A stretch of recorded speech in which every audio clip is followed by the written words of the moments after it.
આજે તો આવી ગયો તો આપણા ગામની સપ્તાહમાં અને નેતા મળી ગયા આપણા 2 સબસ્ક્રાઇબર્સ. રામ બધા મિત્રોને જાઉં તો આજે આપણા ગામની સપ્તાહમાં તો સવારમાંથી થઈ ગયો તૈયાર અને ત્યાંથી આવી ગયો ડાયરેક્ટ ગામમાં. પછી પૂગી ગયો સપ્તાહમાં આપણા બજાણા ગામમાં, જ્યાં કરેલું હતું સપ્તાહનું આયોજન.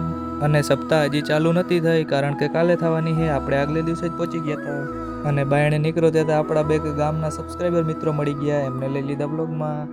આવી ગયો તો બાયણે અને જોઈ લીધો સપ્તાહનો ગેટ. પાછો આવી ગયો અંદર, ત્યાં તો મળ્યો એક ભાઈબંધ, એને પણ બ્લોગમાં લઈ લીધો. આવી ગયો ડાયરેક્ટ મંડપમાં, જ્યાં કરેલું હતું જમણવારનું આયોજન. થોડીક વાર ન્યા રહ્યા અને પછી પાછો બાયણે આવી ગયો. બાયણે આવ્યો તો જોયું કે હાલતું તું ડૂમ બનાવવાનું કામ.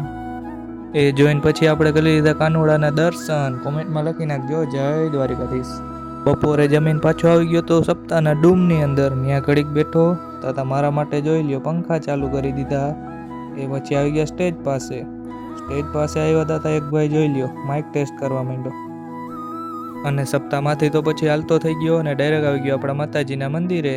માતાજીને પગે લાગી અને પછી ડાયરેક્ટ આપણી સ્પ્લેન્ડર લઈને નીકળી ગયો ઘર તરફ. મળીશું એક નવા મિની વ્લોગની અંદર. ત્યાં સુધી રામે રામ બધા મિત્રોને.